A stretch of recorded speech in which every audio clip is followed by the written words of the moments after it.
lo menos hace un año cuando estaban alrededor del 10% o menos. Eso es lo que vamos a ampliar a esta hora con Jonathan Torres, banquero de Values AAA Banca de Inversión. Jonathan, bienvenido y gracias por acompañarnos.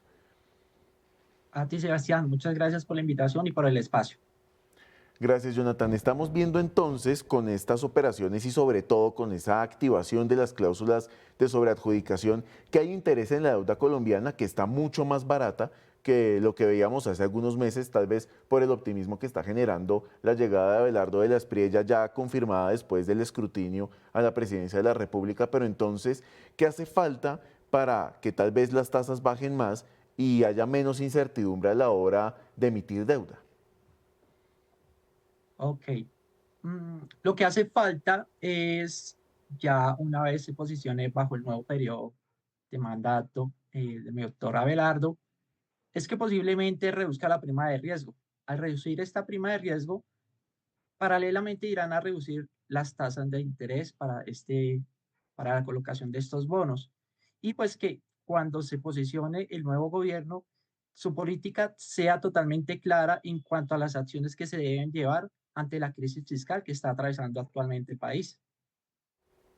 Fíjese que ahora que mencionas la prima de riesgo, uno de los medidores de ese aspecto precisamente es el seguro de impago o los credit default swaps, por ejemplo. Hace un mes hablábamos de ese tema y veíamos que estaban subiendo a 220 puntos, alrededor de 4% aproximadamente, y nos estaba dejando por lo menos el indicador para Colombia al doble de economías como la de Brasil y también muy superiores a las de México. Estos datos de los credit default swaps, y menciono estas dos economías, no solo porque son las dos economías más grandes de América Latina, sino porque también están enfrentando retos bastante complejos en materia fiscal y económica. Entonces, cuando vemos que estamos superando las cifras de estos dos casos para riesgo país, que han venido fluctuando un poco también a la baja después de la elección de Abelardo de la Espriella, ¿eso qué mensaje nos manda en primer lugar? Y en segundo lugar, ¿nos da pistas sobre cómo podríamos corregir ese rumbo en el futuro? Sí, exacto.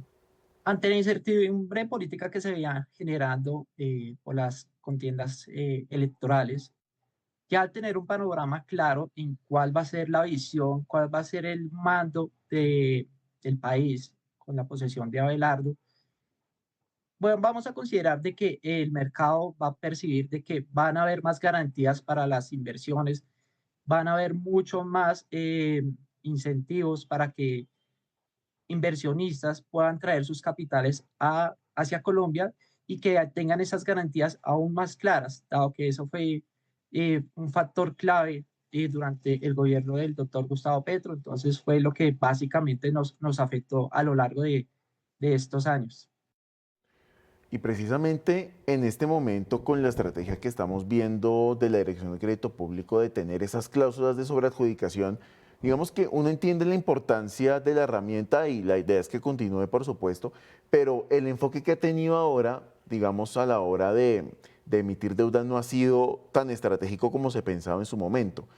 ¿Cómo ajustar ese tema para que podamos continuar con esas cláusulas de sobreadjudicación que están mostrando que nos pueden traer recursos adicionales importantes, pero sin que esto comprometa la estabilidad de las finanzas públicas y sin que nos obligue para cuando venzan esas referencias de las que estamos hablando de 2030, por ejemplo, para que en ese momento el tema del pago de la deuda no sea tan complejo como lo está haciendo ahora?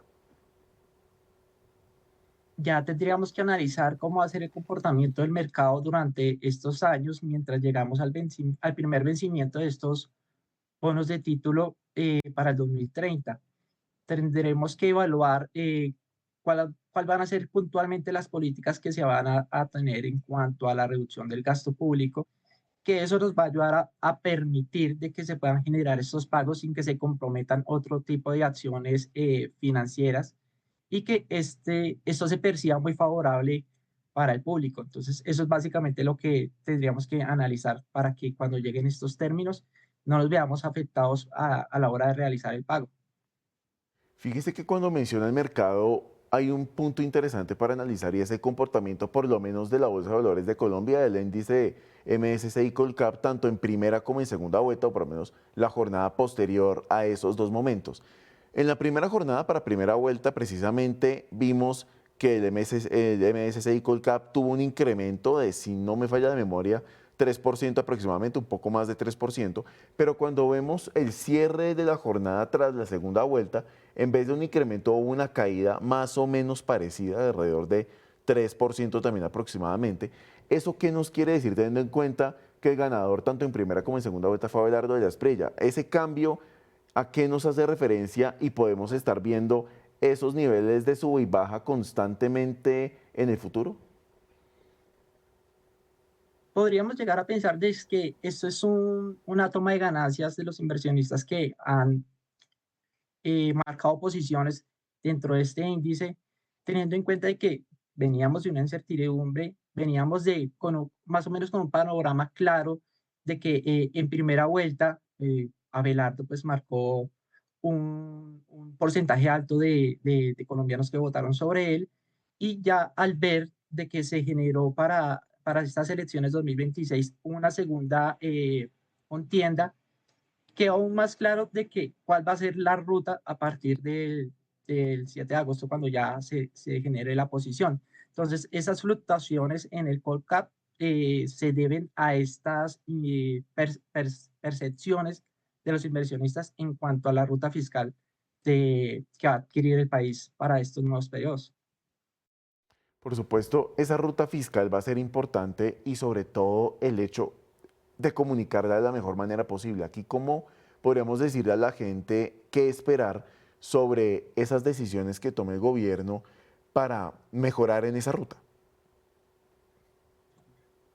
Debemos esperar de que sean tomadas muy conscientemente en cuanto a cuál va a ser el comportamiento no solo de los inversionistas, sino también de la gente que compone todo lo que es el territorio colombiano.